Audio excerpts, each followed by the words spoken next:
All right, ladies and gentlemen, Fab is in the house with this monster right over here. This is the last giant of medium format cameras. Would you look at this?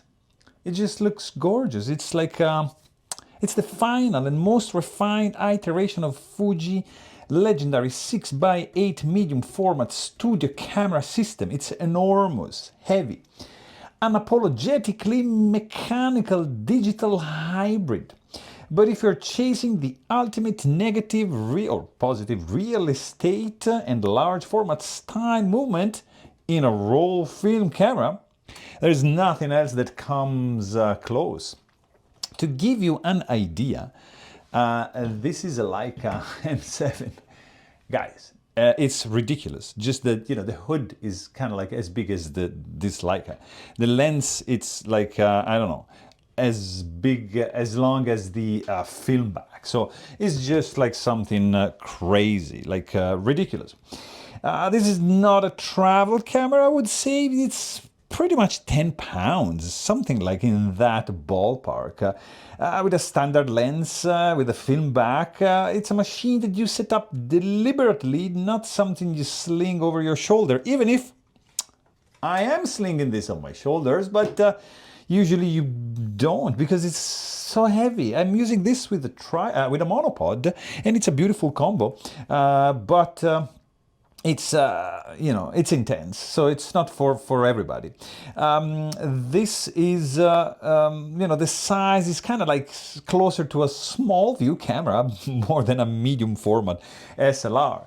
Like, to give you another size comparison, this is a Fuji. I want to put it like right next to that. Look at this. This is a Fuji 6x9. And it's, by any means, this is not a small camera. Look, this is a Leica. So 35, 6x9, 6x8. It's just crazy. In comparison, these are like small cameras. So this fella right over here, it's there's a philosophy behind this. Like, the design philosophy is just essentially having a studio view camera with the medium format convenience. This is a modular body. Like, for example, you can remove the hood. This is a bellow hood, which has all the adjustments. So you just unscrew, and then you just set the hood according to the focal length. Right? So right over here is for the 180, or the GXD 180 right over here, which is this lens over here. So this can be set to the side.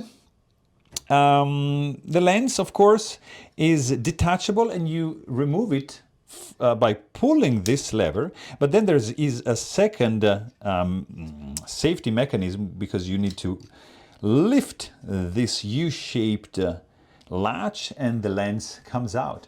These lenses are phenomenal. This is a 3.2 180 millimeter, pretty much like around 80 millimeter equivalent on a full frame camera. These are gorgeous. You have the depth of field preview. You have the aperture over here. You have the electric contacts. It's just a beautiful lens indeed. To mount it back, you just hang it on the bottom and simply press it up against the front of the camera. It's modular, so of course you have a modular finder. This is a prism finder with the diopter included, built in into the viewfinder. Of course, you can mount different waist level finders. There's a loop finder, and there is also a very elusive AE finder that is very expensive and very, very rare, so really, really hard to get. Lastly, you have the film back. There's a button on the back. I'm going to show you in a second, and there you go. So this is the film back that you can detach, and has some pretty clever quirks, which I am going to illustrate, where is it, in a second. So There are some movements over here. I'm going to show you everything. This is going to be a long video, so sit down, grab some popcorn, because we're going to go through everything that you need to know if you are in the market for something like this. It's it's probably going to be a very, very complete video. Maybe I'm forgetting something. Let me know in the comments down below if I'm missing anything. So it's a modular body. You can do, it has interchangeable film backs, finders, and lenses. It is a bellow focusing right over here. And this allows for movements that are normally reserved for large format cameras. This one has rise, fall, shift, and tilt and swing. Everything included in the front of the lens. And these are critical movements for controlling perspective in architecture, extending or limiting the depth of field if you want to do product pictures or portrait works. So a very, very versatile workhorse. This is the third iteration of the camera, as you can see from the side, right over here. It says GX680 Mark III, and this is the third iteration. And on the side, from the side, it looks pretty much like that. It's just the gorgeous looking camera, let's be honest. The third iteration, it introduced a slimmer body, a little bit lighter, because it has more plastic parts compared to the second version, but has improved electronics and ergonomics. Yeah, because this is kinda also thought, especially this part over here, to be handheld. So very, very good. And you can switch between vertical. Let me see if I can show it to you. Let's do like this. I'm just gonna remove this for a second. I'm just gonna retract this guy so I can show it to you a little bit more like that. So there you go. So here there is the back, which you can see it has a revolve button. Basically you push this down and the back rotates like that. So you can orient this in the vertical position like so, or in the horizontal position like this. And I'm just gonna show you another neat feature from the top of the camera, like so. If you remove the finder, you will see, probably looking over here, you see there's some wings that are rotating and changing. So this, I don't know if you can see them clearly, but they are oriented in this situation. Maybe if I remove fully the glass, you can see it better. So you see these four wings are in the vertical orientation like that, and like this they are in the horizontal orientation, because they are going to mask the part that you're not going to be exposing with that particular orientation of the camera. So it's pretty cool. This is, I mean, it's a 6x8 camera, as the name suggests, 680, but it is a multi-format cameras, because you have other negative size options. You have a 6x8, 6x7, 6x6, and 6x4/5. If you use the correct masks for the glass and for the back, automatically is gonna calculate the spacing and the numbering for each format. So that is pretty clever. It's a multi-format camera. The shutter is electronic. It's an electronic leaf shutter that is included inside the lens, right over here, not in the body. It's right over here. This is a 125 GX-MD, the 3.2 version. And I want to show you also the lenses. They used to come in this pretty cool case. This is a 300/6.3 aperture. And you see, beast of a lens, but they come in these very durable, rugged and rubberized cases that are like something from the past. Nobody now is actually doing anything that cool. Lenses are ranging from 50 millimeter to 500 millimeter, all with lift shutter, all superb EBC coatings. I mean, you're not gonna be disappointed. These lenses are, for these cameras, are legendary. Focusing is just done through the bellows. So right over here, you have this geared knob that is just your focusing system. So you can focus with the bellow right over there. And it's pretty cool. And it's a reflex, of course, camera, so you can see exactly where your focus is gonna be. You have up to 100 millimeter bellow extension. There's macro capability built in, of course. You can extend the rails with a 40 millimeter option or 80 millimeter option, which is gonna need a long bellows that you have to purchase separately to allow for a macro, or if you want to shorten the minimum focusing distance. You get a bunch of camera movements. Rise and fall, for example, it's done with these knobs over here. So you screw both of them, and then the lens just rises and falls. That's pretty cool. 12 millimeters. You have a shift of 15 millimeters. You have a tilt of 12 degrees and a swing of 12 degrees. This guy, so the lower, it gives you this movement, and it is shown right over here. You have an index, which it's not with the little scales, it just like gives you an idea of how much you are tilting the lens. The swing is done through this part over here. Sorry, the shift, you just push it down, and this guy swings left and right and locks in place. And this knob over here in the front, you just unscrew it, and then the lens just goes to the side. So for example, if you want to shoot, just center it. If you want to shoot,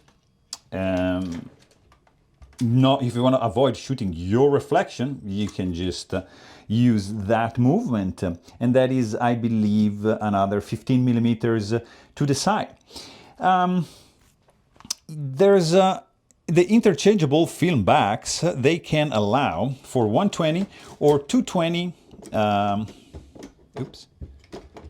Sorry, let's just put it back like so.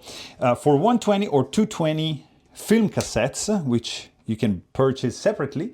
It opens like that with this latch. You just press these two buttons. This is for 120, and you load the film according to this diagram right over here. Pretty simple. You just push it back inside and lock it in place, and you align this dot with this other dot on the back like so, and boom. Pretty straightforward mounting mechanism for the film back. There is also Polaroid, peel apart Polaroid back, and there's also digital back adapters, which are kind of rare and expensive, but of course, what do you expect? This is not a cheap camera. I mean, it's kind of relatively cheap nowadays. This is gonna set you apart around $2,000 for a complete kit in pretty good conditions, I would say. From $1,500 to $2,000, that's going to be your ballpark. For the power, there's a couple options.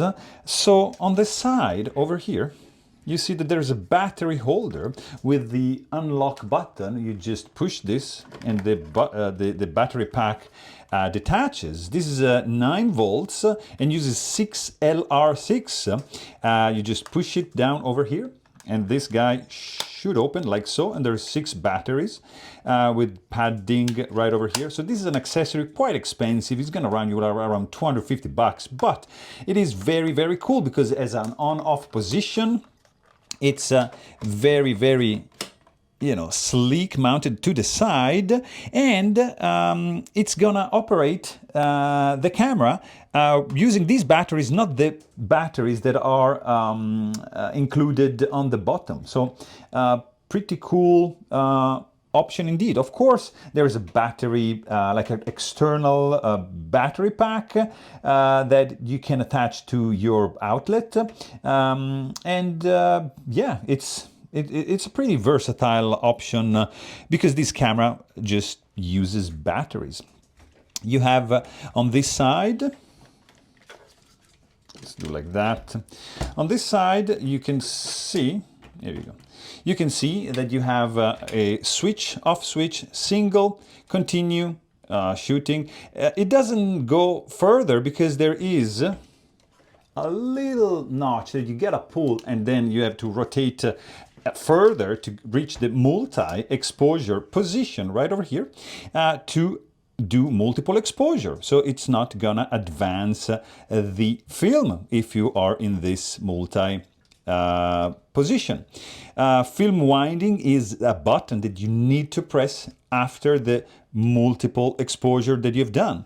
Of course, on this side you have the mirror lockup if you want to avoid reduction, if you want to reduce the mirror induced vibrations. You have a test for the flash. You have a shutter button, which is this guy, and this is going to be for your release cable, RC, right over here.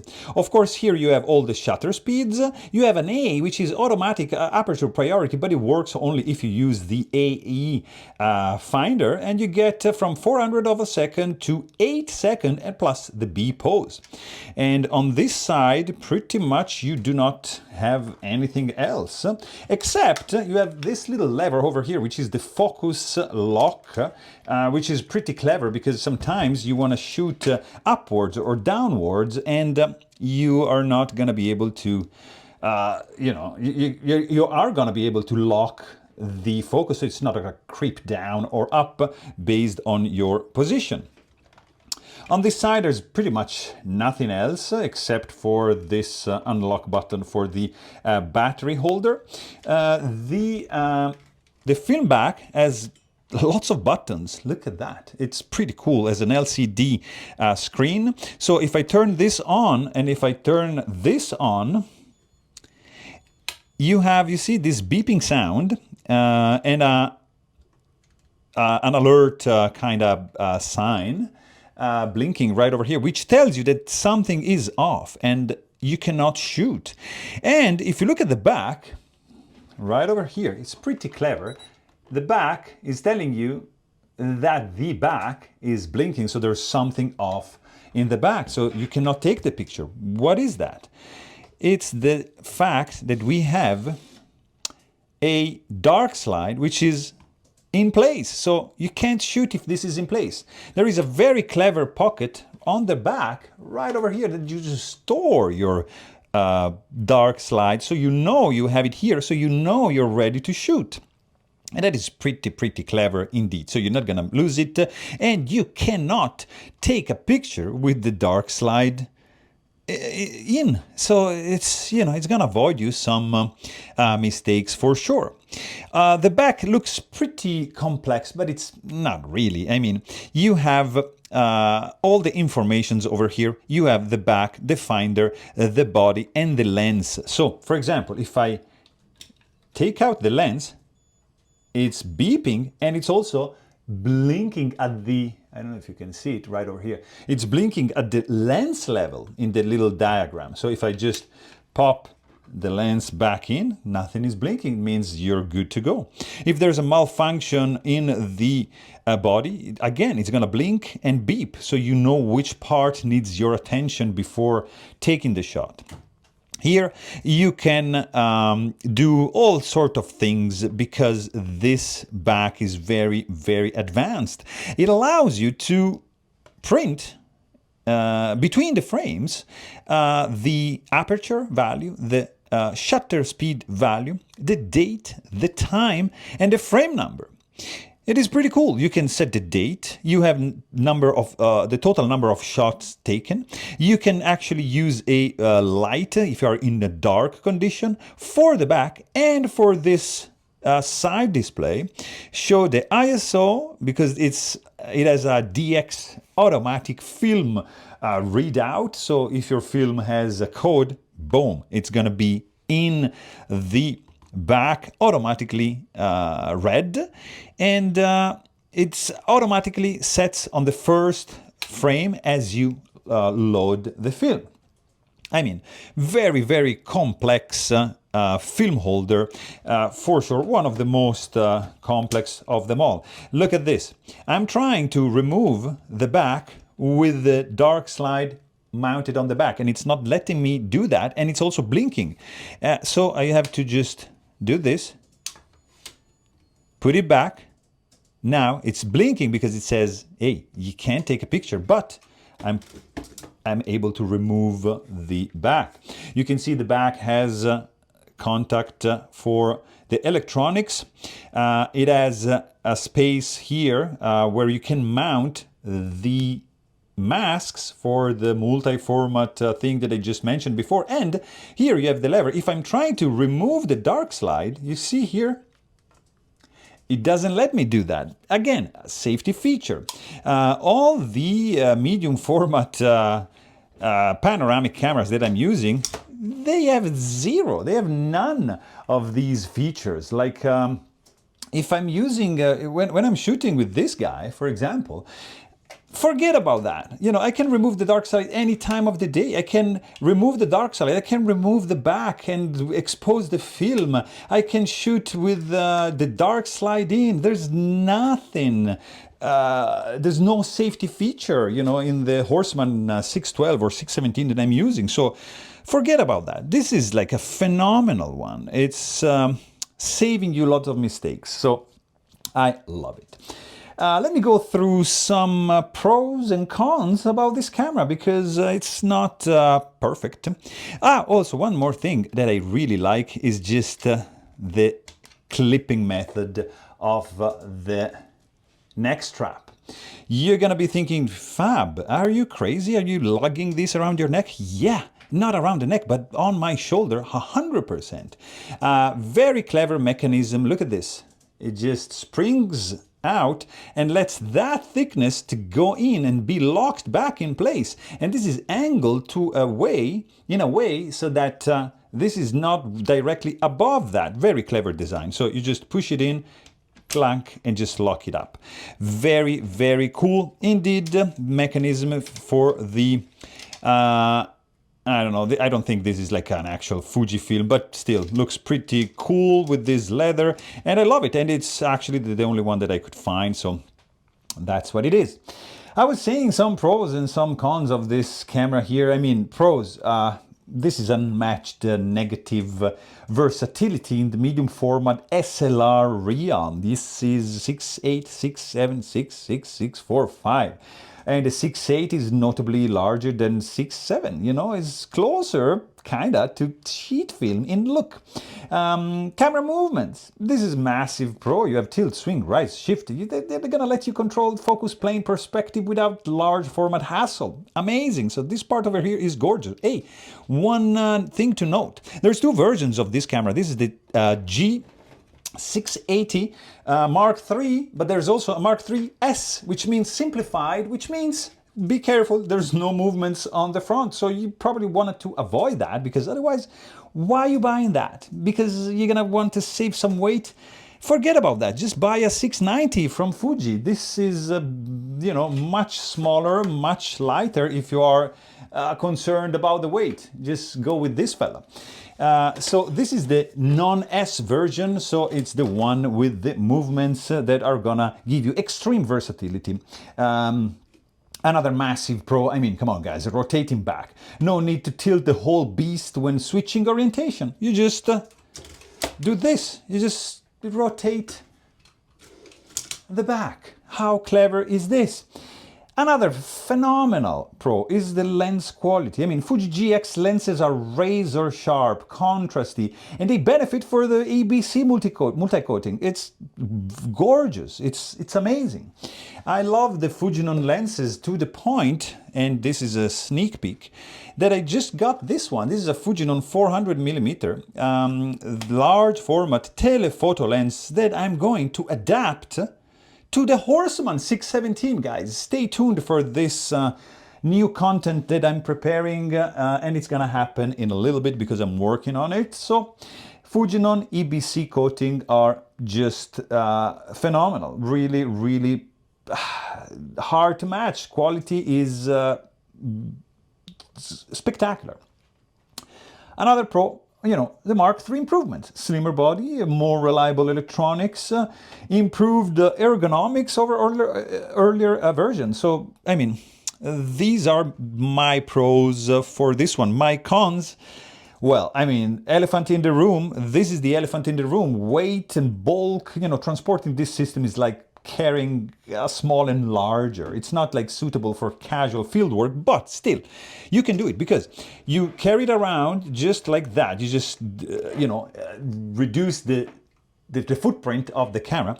You use a shoulder strap, I would say. Maybe you want to pad this thing a little bit more, and then you just go, and you know, you accept the reality as it is, not as you would like it to be. So, main con of this fella is the weight and bulk. Another, you know, con is the electronic dependence. Yeah, this needs like a proprietary battery pack. Without it, you know, the shutter won't fire. You know, in the field, it's a major vulnerability. You need batteries, and the back also need batteries. And I believe the batteries for the back are over here. And are these got from Amazon? These are the C123, I believe. I forgot. CR2, sorry. The body accepts a different set of batteries. And then these are AA batteries. So 3 kind of batteries for different sizes are going to power this beast. So major vulnerability, I would say. Again, another con is the limited shutter speeds, because this is a leaf shutter, and as you know, we got only 400 of a second right over here. It's pretty cool that you can read it from the top and from the side, so you have 2 options, but still, you're pretty limited to 400 of a second. But, I mean, you have a flash sync also to 400 of a second. So, I mean, this is not great for action or, you know, wide aperture daylight shooting, unless you do not have an ND filter. If you have an ND filter, you can pull it off, you know, don't worry about that. Another con is like system cost and availability. So it's not properly cheap, it's not properly available anytime you want, but still reasonably available. You can find these mainly from Japan on eBay. Lenses, accessory are relatively rare and relatively expensive on the used market. For example, there are also 2 other bellows beside this bellow. This is the regular one. There's a long bellow, but there's a wide angle bellow and there's a long wide angle bellow for the like an extended wide and just a regular wide, which are shorter but fatter, so you can use the 50mm because it's just gonna have to go back and allows for the movement. So those are kind of tricky to find. The AE finder, forget about that. You can't find it. It's something stupid. You know, it's gonna be like $1,500 to have like an exposure, a light meter inside the finder. It's pretty cool, extremely cool, but very rare and very expensive. So that is a con. Handheld use. Yeah, you know, technically possible. I'm doing it, but you need the prism finder, I would say. In reality, it's kind of like a tripod monopod camera only, but still, you can pull it off. I am pretty sure if you want it, you can do it. So, I mean, who's gonna buy this thing? This is a camera for like studio, mainly, portraits. this is what I'm doing it for. This is for people with this lens, especially. It's like the best thing if you want to do portraits, for sure, you know, bar none. This guy just goes over here, locks in place, like so. Not really, like so. And for studio portrait, I mean, it's really perfect. The size of the negative, you know, combined with the movements, allows for perfect headshots, group shots, you know, group portraits. The edge sharpness is gonna be unparalleled. You know, you can also do selective focus with the movements over here, and it's gonna give you like a very artistic edge on your pictures without the need of any Photoshop, whatever, you know, AI. What are you talking about? Just use this one, use the movements of this one, and achieve headshot greatness. Even if you shoot architecture or product photography, hello, perspective correction is built into design. You don't need Photoshop for anything. You can actually increase the depth of field by tilting the, you know, the lens. So why you're not going to do any photo stack, whatever. You do the thing in camera. Come on, guys, let's not be lazy and do this. Again, this can also be used for fine art landscapes. You know, while it's not portable, if you're willing to carry this bad boy and a tripod, the GX680 is going to reward you with the panoramic sheet film-like result. Not properly panoramic, I mean, it's 6x8, but you know what I mean. Again, another use case could be the macro still life, because the bellow focusing and the leaf shutter are excellent for controlled studio close-ups. So, super versatile camera. Indeed, it's very, very hard to beat and find something this versatile, guys. In the medium format realm, probably this is the best option that you've got. Headshot, landscape, macro, architecture, you name it. You can do everything you want with this camera. This is the end game camera for photographers who want the look of large format because of the movements without giving up the workflow of roll film. This is stunning. This is, you know, unprecedented. And when it came out, it was like mind-blowing. I know it's impractical for most uses, but in the right hands, it produces some of the most stunning negatives you can get outside, you know, let's say 4x5, you know. It's also a reminder of an era when Fuji went all in on optical, mechanical, engineering, and digital also. There's some electronics, of course, going on over here. And they created a system that no other manufacturer dared to compete with. Remember this. You know, nobody ever tackled this beast. Nobody. This is unique. This is the only one that reached this kind of greatness in the camera realm. Also, I'm gonna show you how I did in the back. You see, I just had this Arca Swiss plate with the 4 feet, like so. Here we go. So I can just rest the camera like this. It's not gonna be wobbly. It's a very nice addition. If you're considering to buy this camera, just do yourself a favor and get one of those because yeah, it's gonna be very, very beneficial for your mental sanity, because you can just put it down without being concerned of this beast tipping over. Because yeah, I don't know if I mentioned this, but this is crazy. This is heavy. This is bulky. It's big.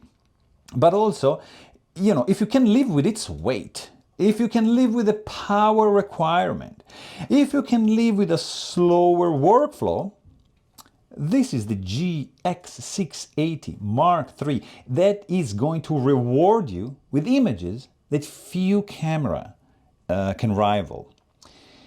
This is not a camera you buy as your only medium format body, I think. This is the camera you buy when you want the ultimate tool for deliberate, large-scale film work. And in my case, this is the lens that I use the most. This is the 180 3.2 Fujifilm EBC coating GXMD. It is something incredible, guys. The lens is fantastic. Combined with the movements of the camera is just something so good. When you look inside the prism finder with this lens, with some tilt, some shift, some focus limitations, and some artifacts that are gonna come up when you move the lens, the look of the picture is gonna be like surreal. It's gonna reach another level. It's gonna be something you cannot fake in Photoshop, guys. Just keep it at f3.2. Just move the lens a little bit down and focus on the eyes with the bellow focusing. You're gonna be happy. You're gonna be reaching some medium format portrait excellence. In my case, if you're gonna do architecture, sure, you have up to 50mm to mount on this bad boy. If you wanna do, there is even a zoom lens, by the way. I think it's 100 to 200 with a rail to hold the weight. It's just like incredible piece of gear. If you do macro, if you do studio work, if you do, you know, all these kind of photography and you want 6x8 format or 7 or 6 or 4:5 because of the masks option, this is unrivaled. This is unbeatable. This is the most versatile medium format camera ever made, and I'm very lucky and very grateful to have one and to be using one, because these, they need to be used. And if you want to use these bad boys, I highly recommend to check out some of these film right over here. This is a Velvia 50, still fresh. You can buy them. It's expensive, but this level of satisfaction you're gonna achieve if you mount a Velvia onto this camera and you shoot with some of these lenses, some of your friends. Ooh, boy, you're gonna be so happy. You're gonna be in for a treat. So there you have it. I really hope you guys enjoyed this video.